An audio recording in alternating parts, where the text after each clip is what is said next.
الحمد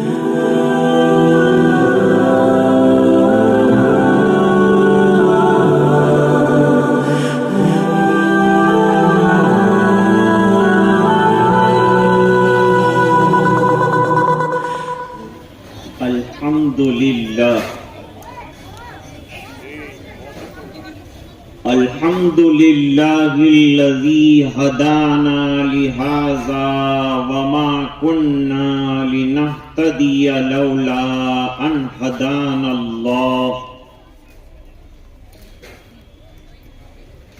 لقد جاءت رسل ربنا بالحق صلوات الله وسلامه على سيدنا محمد وعلى آله وصحبه وبارك وسلم تسليما كثيرا كثيرا. أما بعد،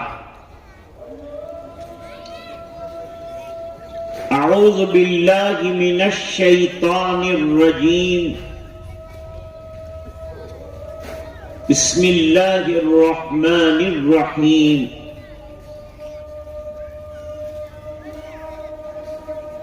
یا ایہا الذین آمنوا قوا انفسکم واہلیکم نارا وقودها الناس والحجارہ.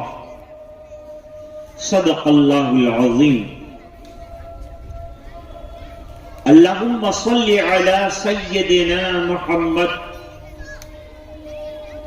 وعلی آل سیدنا محمد وبارک وسلم.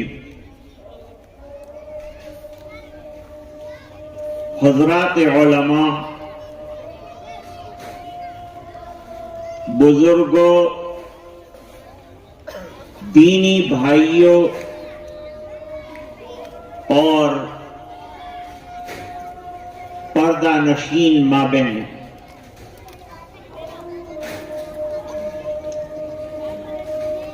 ابھی ہمارے سامنے مکتب کی سالانہ تعلیمی کارکردگی آئی.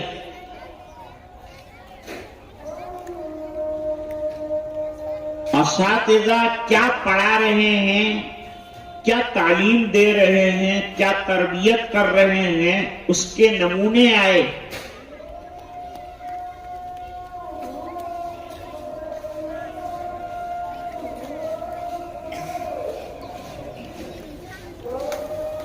اور الحمدللہ ہم نے ان تمام پروگراموں کو ملاحظہ کیا. تعداد کم ہے. جتنے بچے بچیاں پڑھ رہی ہیں ان کے والدین کو یہاں حاضر رہنا چاہیے تاکہ آپ محنت کر کے بچے بچیوں کو جو مکتب میں بھیجتے ہیں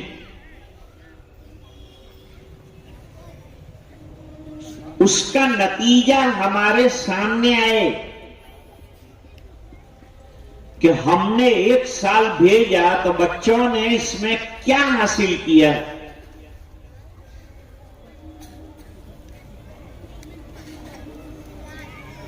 بچوں نے سیرت پیش کی. اتنی سیرت ہمیں بھی معلوم نہیں.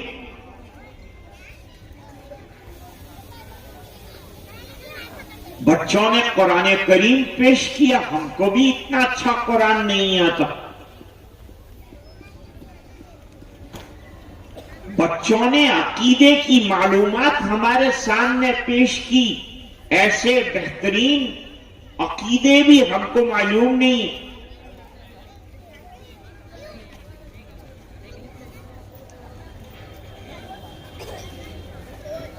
جبکہ اللہ تعالیٰ قرآن کریم میں فرما رہے ہیں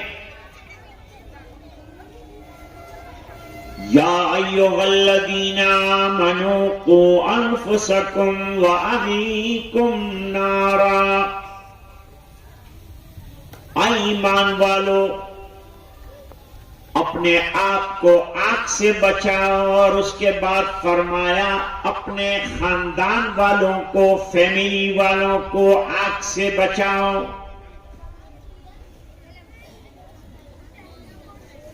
ہماری ذمہ داری، جن کے یہاں اولاد نہیں ہوتی وہ اللہ سے اولاد مانگتے ہیں، لیتے ہیں، لیکن اولاد کے آنے کے بعد ماں باپ کی ذمہ داری بڑھ جاتی۔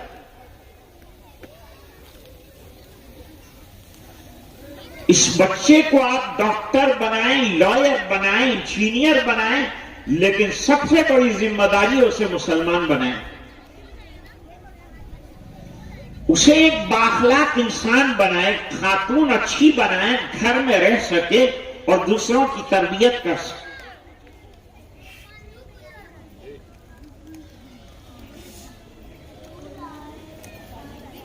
مکتب کی تعلیم بنیادی تعلیم ہے، لیکن ابھی بچوں نے بتایا کہ ماں باپ کا کام پہلا ہے۔ بچہ پیدا ہوتا ہے تو ماں کی گود میں آتا ہے، ذرا بڑا ہوتا ہے باپ کی گود میں جاتا ہے۔ اب ماں باپ کی گود میں اگر تربیت نہیں ملے گی، دین نہیں ملے گا، تو 4 سال تک دین سے کوڑا رہے گا، پھر آئے گا مکتب میں سیکھے گا، لیکن 4 سال تک اس کو دینی گھونٹ پلانا ماں باپ کی ذمہ داری۔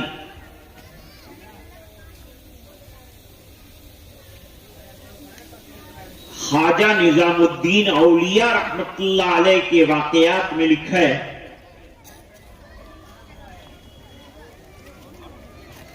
کہ وہ اکثر روزے دار رہتے تھے، تو مریدوں نے پوچھا حضرت روزہ آپ کے لیے اتنا آسان ہو گیا ہے جیسے ہمارے لیے کھانا،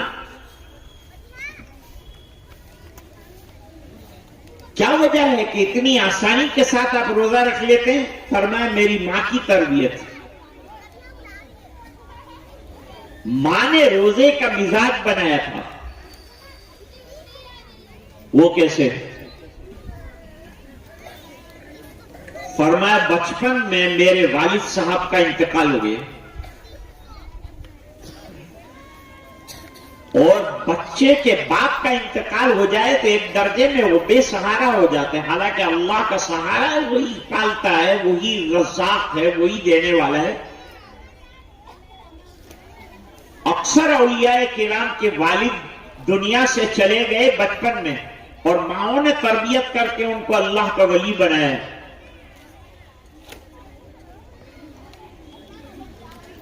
اب باپ کما کے لاتے تھے، باپ ہی چلے گئے تو ماں بیچاری کہاں کمانے جائے؟ اس کو پردے میں بیٹھنا ہے، برقع لے کر بیٹھنا ہے، اس کو اپنی حیا کا خیال رکھنا ہے۔ چھوٹے چھوٹے بچے ہیں، ان کی پرورش بھی کرنی، بڑا مسئلہ ہے۔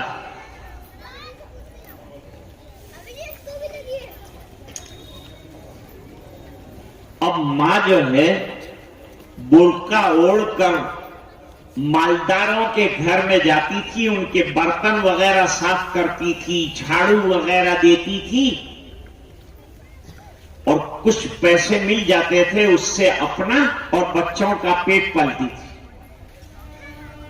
کبھی کافی مل جاتا تھا، کبھی بالکل نہیں ملتا تھا، تو فاقہ ہو جاتا تھا،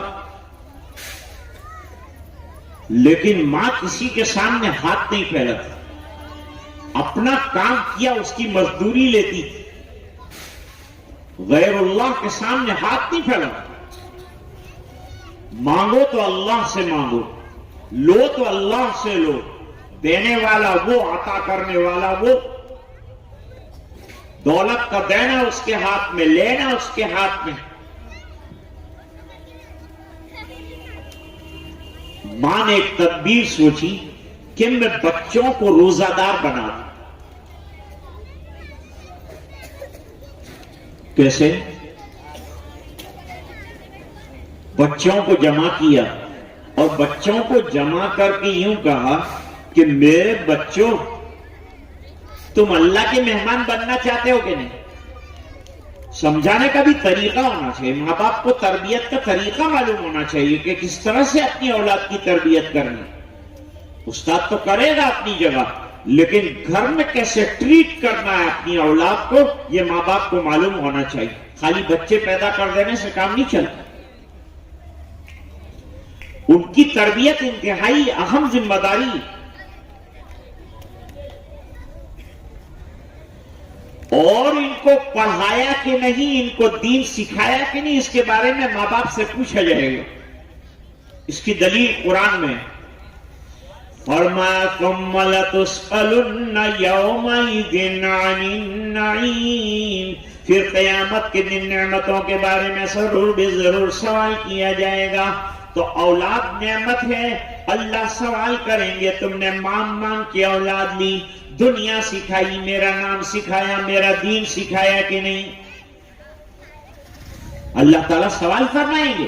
نعمت اس نے دی ہے تو وہ سوال کر سکتا ہے، اس کو حق ہے سوال کرنے کا۔ ماں نے کہا اللہ کے مہمان بنو گے؟ جواب دیا بچوں نے کہ ہاں اللہ کا مہمان بننا تو بڑے شرف کی بات، گھر میں اللہ اللہ پہلے سے تھا۔ اگر گھر میں اللہ اللہ ہے تو بچہ اللہ اللہ والا بنے گا، اور گھر میں اگر ٹی وی کا نظام ہے تو بچہ ٹی وی والا بنے گا، ناچنے والا بنے گا۔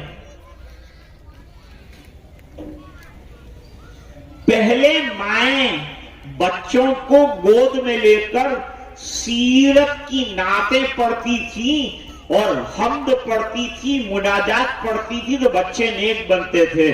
اب مائیں سیریلیں دیکھتے ہوئے دودھ پلاتی ہے تو بچہ ناچنے والا بنتا ہے۔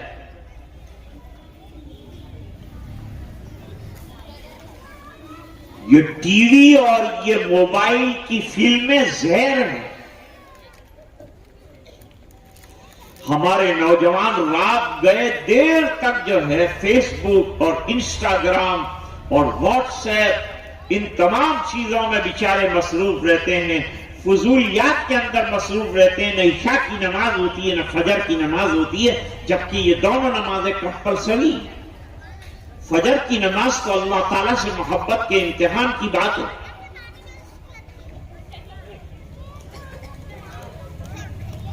نوجوانوں، موبائل کے لیے ایک فکس ٹائم رکھ کر جلدی سو جایا کرو، اور فجر کی نماز میں ضرور بے ضرور نماز کے اندر مسجد میں باجماعت نماز پڑھو۔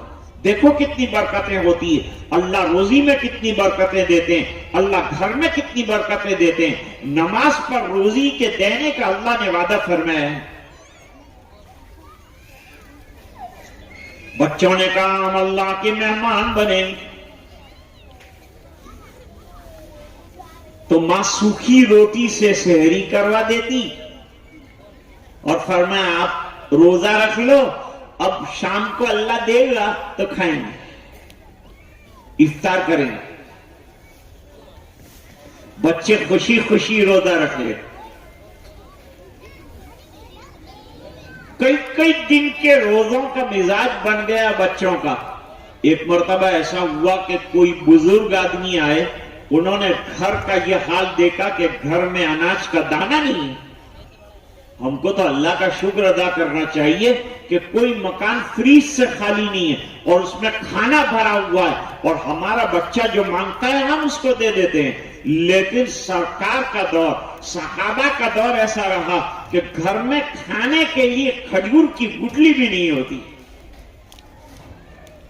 ہم لوگ ناشکرے ہیں، اللہ کی نعمتیں کھا کے اللہ کی ناشکری کرتے ہیں اور شیطان کی پیروی کرتے ہیں۔ خوش کرنا چاہیے اللہ کو تو اللہ کا کھا کے شیطان کو خوش کرتے ہیں۔ کام پر سے آئے لمبے ہو کر کھا کر سو گئے، نہ عشاء کی نماز کی پرواہ ہے نہ فجر کی نماز کی پرواہ ہے۔ مومن اور نماز سے بے پرواہ یہ ہو ہی نہیں سکتا۔ آج جو ہمارے حالات اس قدر بگڑے ہوئے ہیں، اس قدر خطرناک حالات ہیں، ملک میں نہیں پورے عالم میں مسلمانوں کے حالات خراب ہیں، اس کی وجہ یہ ہے کہ ہم نے قرآن اور نماز کو چھوڑ دیا، ہم سنتوں کے خلاف زندگی گزار رہے ہیں، جس پر کامیابی کا وعدہ کیا تھا اسی کو چھوڑ دیا۔ قرآن نے صاف کہا وَمَن يُطِعِ اللَّهَ وَرَسُولَهُ فَقَدْ فَازَ فَوْزًا عَظِيمًا، اللہ کی مان کر جو چلا اور جس نے رسول اللہ صلی اللہ علیہ وسلم کی اتباع کر لی، وہ کامیابی ڈھونڈنے نہ جائے، کامیابی اس کے دروازے پر آئے۔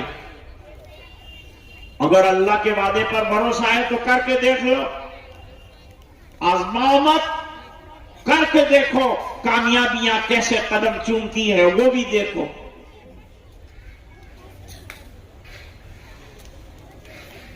ایک اللہ والا آیا، اللہ نے اس کو مال بھی دیا تھا، جیسے آج لوگوں کو اللہ نے مال دیا تو انہوں نے مدرسے کا تعاون کیا، اللہ تعالیٰ ان کو جزائے خیر عطا فرمائے۔ دینے والے نام کے لیے کالجوں میں بھی دیتے ہیں اور اسپتالوں میں بھی دیتے ہیں اور اسکولوں میں بھی دیتے ہیں کہ نام ہو جائے گا۔ جہاں اللہ کے لیے یہ پیارے بچوں کی تعلیم اور تربیت کو ملحوظ رکھتے ہوئے آپ نے اللہ کے راستے میں پیسہ لگایا ہے، اللہ تعالیٰ آپ کو برکتیں ضرور عطا فرمائے۔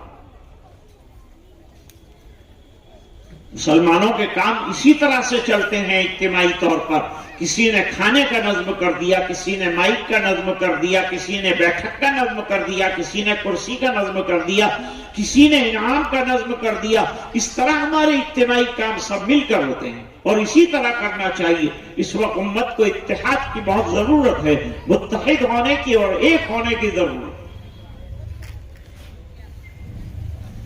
نہ سونا چاہیے نہ چاندی چاہیے، وقت کا تقاضا ہے، بس ایک ہونا چاہیے۔ وہ بزرگ نے گھر میں اناج بھروا دیا، بہت سا غلہ بھروا دیا کہ اب بچے روزانہ روٹیاں، پہلے روٹی کے ساتھ سالن ضروری نہیں تھا، سوکھی روٹیاں بھی لوگ کھا لیتے تھے۔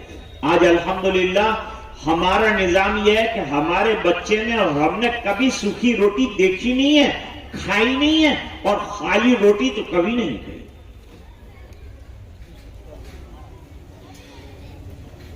اب غلہ اناج آیا تو روزانہ روٹی بننے لگی، روزانہ بچے شوق سے کھانے لگے، پھر بچے مچل گئے کہ ماں ہم لوگ اللہ کے مہمان کیوں نہیں بن رہے؟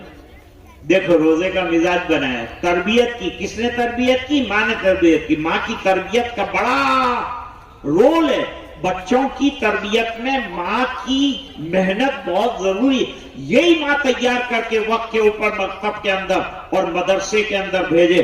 مکتب یہ بنیادی چیز ہے، یہاں عقیدے پڑھائے جاتے ہیں، یہاں عبادات سکھائی جاتی ہیں۔ نتیجہ یہ ہوگا کہ ہمارا بچہ بڑا ہو کر ارتداد کے فتنہ سے بچ جائے گا، اس کے ایمان کی حفاظت ہو جائے گی۔ آج ایمان کی حفاظت سب سے پہلا کام ہے، جو حالات ہیں اس میں ایمان کی حفاظت ہر مسلمان کے لیے اور اپنی نسلوں کے لیے ضروری ہے۔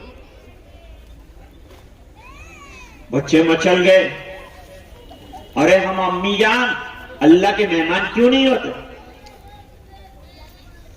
ماں نے روٹیاں بنانا بند کر دی، کل سے پھر ہم جو ہے اللہ کے مہمان ہوں گے۔ روزے کا اتنا مزاج بنایا کہ نظام الدین اولیاء رحمت اللہ علیہ 70 سال کی عمر میں لگاتار روزے رکھتے تھے۔ اگر ماں باپ نماز پڑھتے ہیں تو اولاد لازماً نماز پڑھے۔ میرے والد صاحب کا لطیفہ میں ہمیشہ سنا تھا،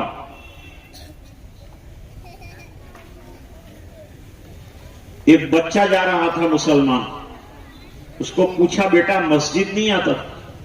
کہا میرے ابا بھی نہیں آتے۔ ابا نہیں آتے کوئی بات نہیں بیٹا تو آیا کر، کہا میری ماں بھی نماز نہیں پڑھتی۔ ارے تو نماز پڑھا کر، کہا دادا جان جمعہ کو پڑھتا۔ میرے والد صاحب نے فرمایا کہ یہ بچہ اصل میں یہ شکایت کر رہا ہے کہ میرے گھر میں نماز کا ماحول نہیں بنا، اس بنا پر میں کیسے نماز پڑھوں گا؟ پہلے میرے گھر میں نماز کا ماحول ہو تو پھر میں نماز پڑھنے والا بنوں گا۔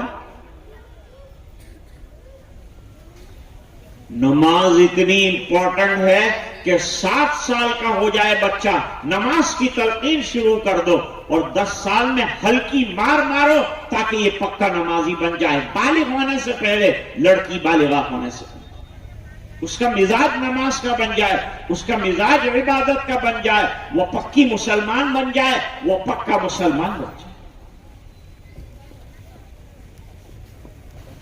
تو ماں کا کردار کتنا بڑا ہے کہ خواجہ صاحب بڑھاپے میں بھی روزے رکھ رہے ہیں.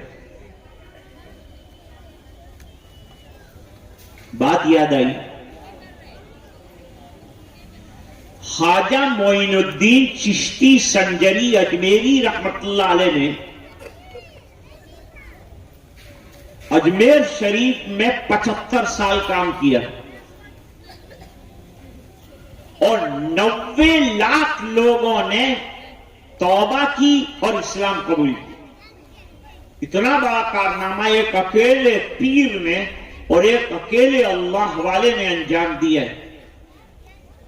ماں زندہ تھی بڑی عمر تک, وہاں مزار بھی ہے.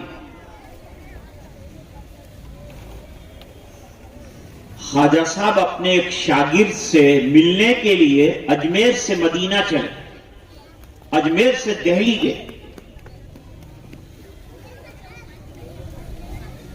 اس زمانے میں سفر ایسے ہی ہوتے تھے.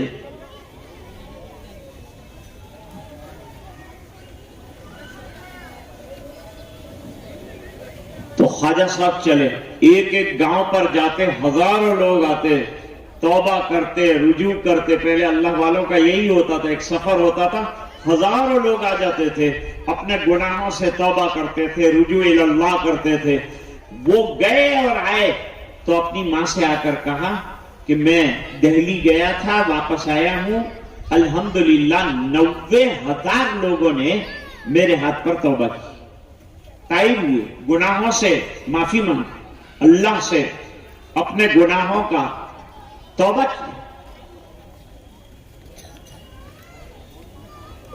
ماں نے کہا بیٹا اس میں میرا بھی حصہ ہے.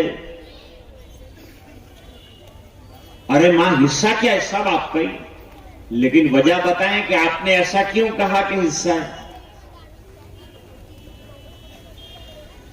جواب دیا کہ بیٹا جب تو پیدا ہوا اور جب تک تو نے میرا دودھ پیا, میں نے کبھی بغیر وضو کے تجھے دودھ نہیں پلایا. یہ اس کا نتیجہ ہے کہ اللہ نے تجھے ولی بنایا. اور آج تیرے ہاتھ پر ہزاروں اور لاکھوں لوگ جو توبہ کر رہے ہیں, اس کا ثواب انشاءاللہ مجھے ملے گا. دیکھو ایک مثال سمجھو. ہم لوگ مکان بناتے ہیں تو سب سے اوپر ٹانکی ہوتی ہے پانی, وہاں سے پورے گھر میں پانی سپلائی ہوتی ہے.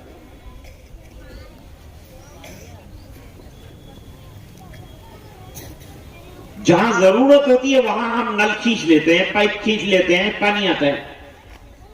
لیکن یہ بتاؤ کہ ٹنکی میں اگر پانی نہ ہو تو کیا نل کھولنے سے پانی آئے گا؟ ظاہری بات ہے کہ نہیں آئے گا. اس بنا پر کہ ٹنکی کے اندر پانی نہیں ہے. جس طرح ٹنکی میں پانی نہ ہو تو نل میں نہیں آتا, اس طرح ماں باپ والی ٹنکی میں اگر دین نہیں ہے تو اولاد کے اندر دین نہیں آئے گا. اولاد یہ نل کی طرح اور ماں باپ ٹنکی کی طرح.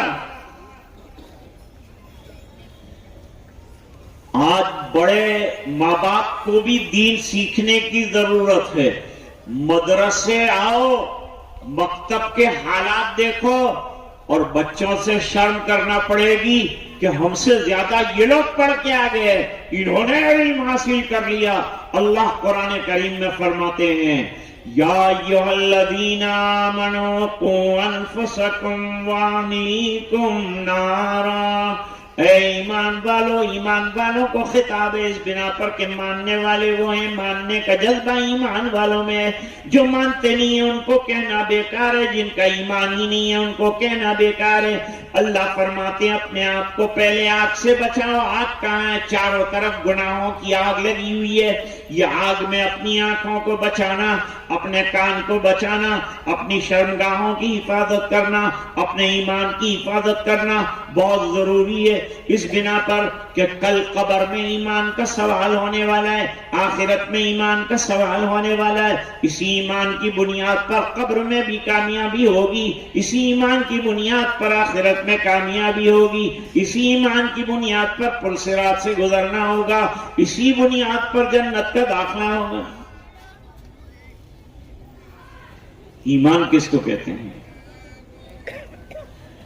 اللہ کے رسول صلی اللہ علیہ وسلم جو چیزیں اللہ کے پاس سے لا کر ہم کو دی ہیں اور عطا کی ہیں، ان کو دل سے یقین کرنا اور اس کو زندگی میں عملی بنانا۔ باتیں کرنے کا نام دین نہیں ہے، زندگی میں عملی بناؤ دین کو۔ صحابہ کے پاس تقاریر نہیں تھی، ان کے پاس عمل تھا، ان کے عمل کو دیکھ کر لوگ دین قبول کرتے تھے۔ سرکار کی سیرت مقدسہ، صورت نہیں سیرت مقدسہ کو دیکھ کر لوگ ایمان قبول کرتے تھے۔ آج بھی سیرت پڑھ کر لوگ ایمان لا رہے ہیں۔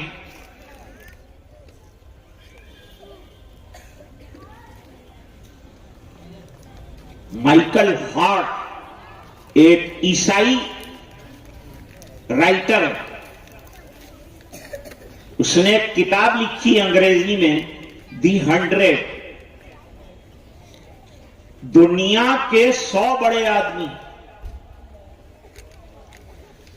وہ کرسچن تھا تو عیسیٰ علیہ السلام کا نام پہلے لکھنا چاہیے تھا، لیکن پہلے نمبر پر جناب رسول اللہ صلی اللہ علیہ وسلم کا اسم گرامی لکھا، آپ کی سیرت کو لکھا، اور یوں کہا کہ میں چاہتا تو عیسیٰ علیہ السلام کا نام لکھتا، لیکن جو خوبیاں اور جو کمالات سرکار مدینہ جناب رسول اللہ صلی اللہ علیہ وسلم میں نے پائے، کسی نبی میں نہیں پائے۔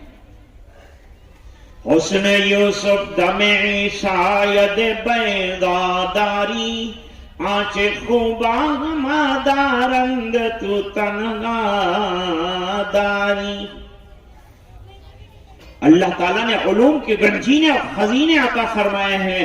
یہ امت علم والی امت ہے۔ چھوٹے سے بچے کو اللہ تعالیٰ نے کتنا علم عطا فرمایا، کتنے سوالات کے جوابات دیے، کتنا بہترین تعلیم ہو رہی ہے۔ بھیجو اپنی اولاد کو، پڑھاؤ، دنیا بھی پڑھاؤ، اس پر بھی خرچ کرو، پیسہ بچاؤ، شادی میں فضولیات کو ختم کرو، اور اپنے بچوں کی تعلیم پر پیسہ زیادہ سے زیادہ جتنا لگ جائے لگاؤ، اور پیسے کو ضائع مت کرو۔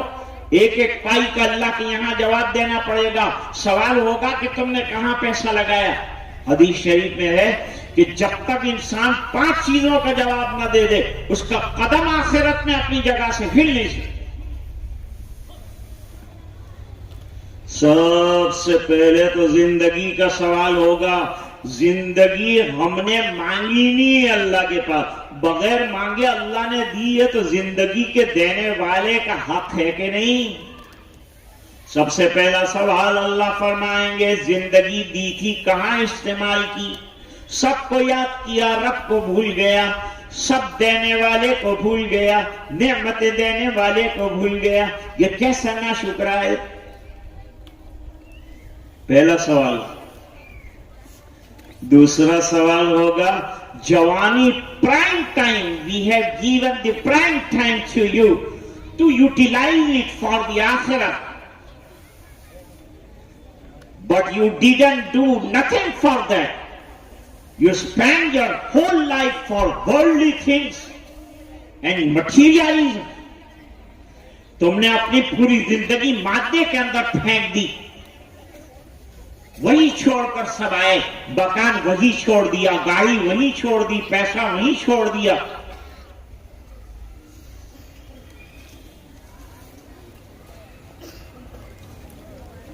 ٹاٹا بہت بڑا مادہ پرست اور بہت بڑا دنیا کا مالدار، وہ دنیا سے گیا، کیا لے کر گیا؟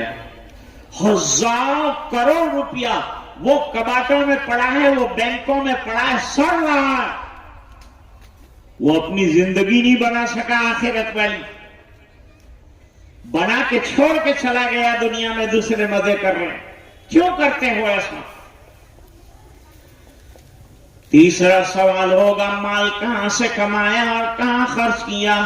اگر غلط جگہ سے کمایا ہے اور غلط جگہ پہ خرچ کیا ہے، جواب دینا اللہ تعالیٰ کی یہاں مشکل ہوگا۔ اور علم کے بارے میں سوال ہوگا کہ تم نے علم سیکھا تو اس پر عمل کتنا کیا؟ کیا علم تم نے سیکھا؟ یہ جو دنیا کا علم ہے اس کو معلومات تو کہتے ہیں، علم نہیں کہتے۔ حضور پاک صلی اللہ علیہ وسلم اپنے پاس بیٹھے ہوئے چھوٹے بچے کی تربیت کرتے تھے۔ ہم لوگ تربیت نہیں کرتے، ہم کہتے ہیں کہ یہ چھوٹا ہے، تو چھوٹے کی تو تربیت کرنی ہے، بڈھا ہوگا جب تربیت کرنی کہ بہت چھوٹا ہے، بڑا ہوگا تو سمجھیں گے، بڑا ہوگا تو تم کیا سمجھیں گے، وہ تم کو سمجھا دے گا۔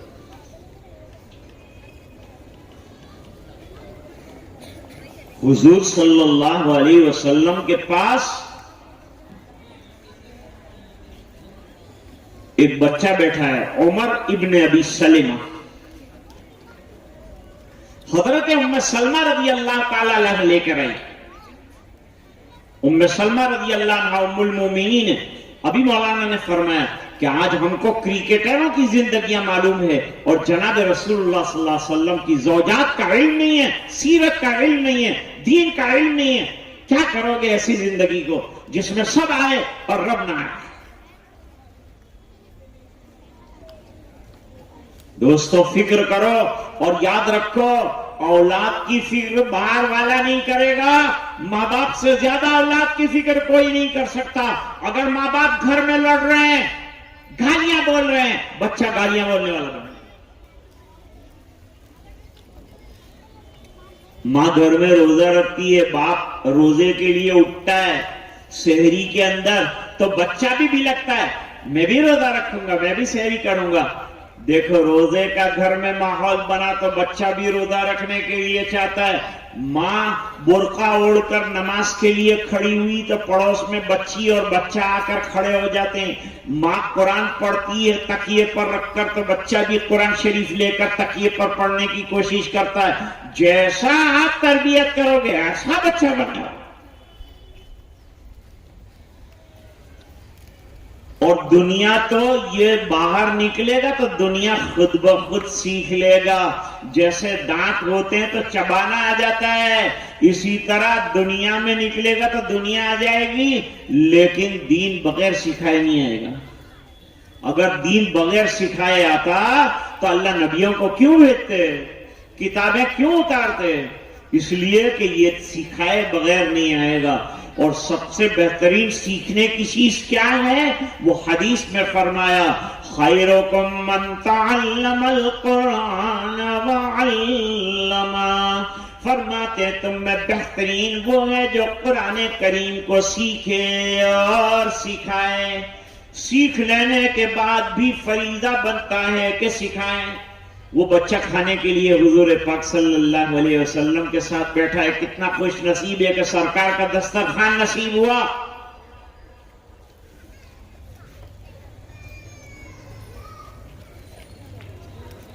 اب پہلا لقمہ بچے نے اٹھایا تو الٹے ہاتھ سے اٹھایا، فوراً حضور نے نوٹ کیا۔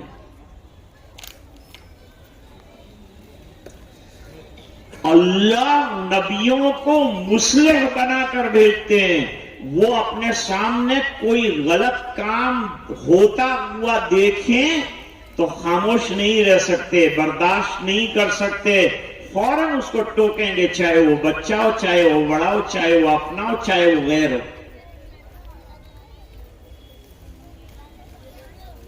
حضور پاک صلی اللہ علیہ وسلم نے بچے کا الٹا ہاتھ پکڑ لیا۔ تربیت ایسے کرتے ہیں، تعلیم ایسے دیتے ہیں، سکھاتے اس سے ہیں، خالی مارنے سے کام نہیں چلتا۔ مارنا بالکل چھوڑ دو، میں مکتب کے اساتذہ کو کہتا ہوں مارنا بالکل چھوڑ دو۔ فورن کے اندر اگر مارا تو پوچھو یہ لیسٹر سے صاحب آئے یہ بتائیں گے آپ کو استاد کا کیا حال ہوگا. جیل کی ہوا کھاتا ہو جائے اگر استاد نے شاگرد کو مارا تو مار کر مت پڑا. یہ ناکام استاد کی علامت ہے کہ مارتا ہے. بغیر مارے پیار محبت سے پڑھاؤ, انشاءاللہ ہمیشہ یاد رہے گا. حضور پاک صلی اللہ علیہ وسلم نے 3 ادب بتائیں. نمبر 1 سنو, ہمیں بھی فائدہ ہوگا. بچے کو سکھایا تھا لیکن وہ بچے نے حدیث ہم تک پہنچا دی تو ہم کو بھی یہ 3 ادب کھانے کے معلوم ہو گئے. ابھی بچوں نے کھانے کے آداب, پینے کے آداب بھول جائے تو دعوت میں کیا پڑھنا ہے اس کے بھی ادب, وہ دعا, یہ دعا, وہ دعا. ایک مسلمان کو دن میں 250 دعائیں یاد ہو, کچھ یاد نہیں ہم. چھوٹے چھوٹے بچے بچیوں کو یاد ہے. یہ 2 گھنٹے کی پڑھائی ہے, 12 گھنٹہ باہر رہتا ہے بچہ. اس کا اثر لے گا کہ آپ کے 2 گھنٹے کے مکتب کا اثر لے گا. اپنے بچوں کو بڑی پابندی کے ساتھ, جتنی غیر حاضری ہوگی اتنی بے برکتی ہوگی اور بچہ علم گین نہیں کر پائے گا, نالج ایکوائر نہیں کر پائے گا. حضور پاک صلی اللہ علیہ وسلم نے بچے کو لمبی تقریر نہیں فرمائی بلکہ ایک چھوٹی سی بات بتائی. کیا کہا؟ سم اللہ, سب سے پہلے تو بیٹا اللہ کا نام لے کر کھاؤ, بسم اللہ پڑھ کر کھاؤ. یہ ایک ادب بتایا نبی کریم صلی اللہ علیہ وسلم. دوسرا ادب بتایا نبی کریم صلی اللہ علیہ وسلم نے, کل بیمین, دائیں ہاتھ سے کھاؤ, رائٹ ہینڈ سے کھاؤ. اور تیسرا ادب بتایا, کھانا ایک طرح کا ہو تو اپنے سامنے سے کھاؤ, کل مما یلی. یہ ہے تربیت کا انداز. اب یہ بچے کو پوچھا, جب اس کی عمر 50 سال کی ہو گئی, جب انہوں نے حدیث کو روایت کیا تو حدیث کے روایت کرنے کے بعد شاگردوں نے کہا, حضرت یہ حدیث تو ہم نے سن لی, نقل بھی کر لی, نوٹ بھی کر لی, لیکن یہ بتائیے کہ سرکار نے دسترخوان پر جو کھانے کے 3 ادب بتائے تھے آپ کو, ان میں سے ان پر آپ کا عمل کتنا رہا؟ جواب سنو. فرمایا جس دن میرے آقا نے یہ 3 ادب بتائے اس دن سے لے کر آج تک اس کے خلاف میں نے کھانا نہیں کھایا. عمل چاہیے. چھوٹے بچے کے ذہن میں بات اتنی اچھی بیٹھ جاتی ہے کہ بڑھاپے تک نکلتی نہیں. بڑی عمر کے اندر پڑھنا الگ بات ہے اور چھوٹی عمر میں بچے کو پڑھانا اور بات ہے. اس کا ذہن صاف ہوتا ہے, ہمیشہ کے لیے عقیدے کی جڑیں مضبوط ہو جائے گی. بچہ پکا مومن ہوگا, دنیا کے کسی کونے میں جائے گا, نماز پڑھے گا, دیندار ہوگا اور آپ کے لیے ایصال ثواب کرے گا. اور اگر دین نہیں سکھایا قبر پہ آ کے لات مارے گا کہ میرے ماں باپ نے مجھے دنیا سکھائی لیکن اللہ کے سامنے کھڑے ہونا نہیں سکھایا. ایک باپ نے اپنے بیٹے کو فورن بھیجا, طرح طرح کی ڈگریاں دلائی, پھر وہ یہاں آیا, بہت بڑا آفیسر بن گیا. نماز جنازہ کا وقت آیا, باپ کا انتقال ہو گیا تو وہ رو رہا تھا کونے میں کھڑا ہو کر, اس لیے کہ اس کو صلاۃ جنازہ نہیں آتی تھی. باپ نے دنیا دنیا دنیا پڑھائی لیکن ایک مسلمان ہونے کے ناطے سے اسے نہ مکتب میں داخل کیا, نہ اسے قرآن پڑھایا, نہ اسے اللہ کی کتاب سے واقف کیا, نہ سرکار کی سنتوں سے واقف کیا. نتیجہ یہ ہوا کہ باپ کے جنازے پر کھڑا ہو کر رو رہا ہے کہ اے باپ, تو نے دنیا چلانا سکھا دیا لیکن تو نے مجھے نماز پڑھنا نہیں سکھایا. آج میں محروم ہوں اے باپ کہ تیری صلاۃ جنازہ. تو مجھے کوئی لمبی تقریر تو کرنی نہیں تھی. جلسے میں تو بچوں کے پروگرام اس لیے پیش کیے جاتے ہیں کہ ماں باپ ملاحظہ کریں کہ ان کی اولاد کو مدرسے بھیج کر کیا فائدہ ہوا ہے. فائدے ہمارے سامنے آئے اور بچوں کو سامنے کھڑا کر کے یہ بتایا گیا کہ اللہ تعالیٰ نے آپ کے یہ بچوں میں کتنا ٹیلنٹ رکھا ہے, کتنی صلاحیتیں رکھی ہیں, کتنی لائبلٹیز ہیں ان میں, کتنی کوالٹیز ہیں ان میں. وہ تمام چیزیں جو ہے وہ بتائیں. اللہ تعالیٰ ان بچے بچیوں کو علم دین سے آراستہ فرمائے اساتذہ کی بڑی محنت ہے. آج آپ نے بہت نوازا لیکن اساتذہ کو کم نوازا. اساتذہ کو بھی ملنا چاہیے اچھا انعام کیونکہ سب محنتیں انہی کی.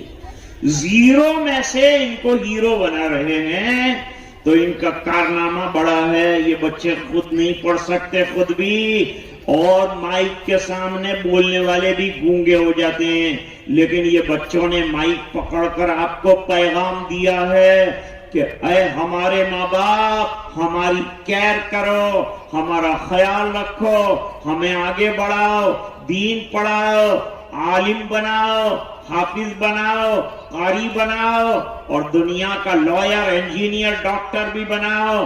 ہمارے بچے بچیوں میں اتنی صلاحیت ہے کہ ایک طرف وہ مکتب پڑھ سکتے ہیں، حفظ کر سکتے ہیں، اور دوسری طرف وہ کالج بھی جا سکتے ہیں. ادھر قرآن حفظ کر رہا ہے، ادھر کالج کے اندر پڑھ بھی رہا ہے، کالج کی ایگزام دے رہا ہے، اور رات کو 8 رکعت تراویح بھی پڑھا رہا ہے. یہ خوبیاں اور یہ کمالات اللہ تعالیٰ نے مسلمانوں کے اندر رکھے. اللہ تعالیٰ ہمیں سمجھنے کی توفیق عطا فرمائے، بچوں اور بچیوں کو علم دین سے مالا مال فرمائے، مدرسے کے اساتذہ کی محنتوں کو قبول فرمائے، کامیاب فرمائے. جن حضرات نے داد و دہش کی دل کھول کر آج انعامات دیے اور مدرسے کے لیے جو ضروریات تھی اس کا تکفل فرمایا، اللہ تعالیٰ آپ کے دنیا کی تمام چیزوں کا تکفل فرمائے. انہی گزارشات کے ساتھ میں اپنی بات کو ختم کرتا ہوں. وآخر دعوانا ان الحمد للہ رب العالمین.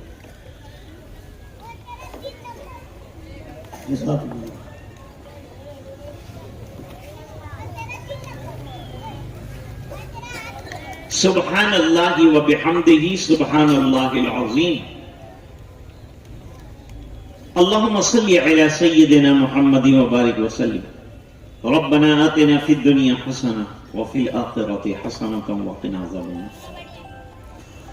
وقنا عذاب القبر وقنا عذاب الحشر وقنا عذاب الفقر وقنا عذاب الدین واحشرنا یوم القیامۃ مع الابرار. ربنا لا تزغ قلوبنا بعد إذ هديتنا وهب لنا من لدنك رحمة إنك أنت الوهاب. ربنا اغفر لنا ذنوبنا وإسرافنا في أمرنا وثبت أقدامنا وانصرنا على القوم الكافرين. اللهم إنا نسألك علما نافعا وعملا متقبلا ورزقا واسعا وشفاء من كل داء. اے اللہ ہمارے گناہوں کو معاف فرما، کوتاہیوں سے درگزر فرما. اے اللہ اس مکتب کو اور جتنے مکاتب دینیاں چل رہے ہیں ان تمام کو کامیاب کرو. جو حضرات اس کو چلا رہے ہیں ان کو ہمتیں عطا فرما.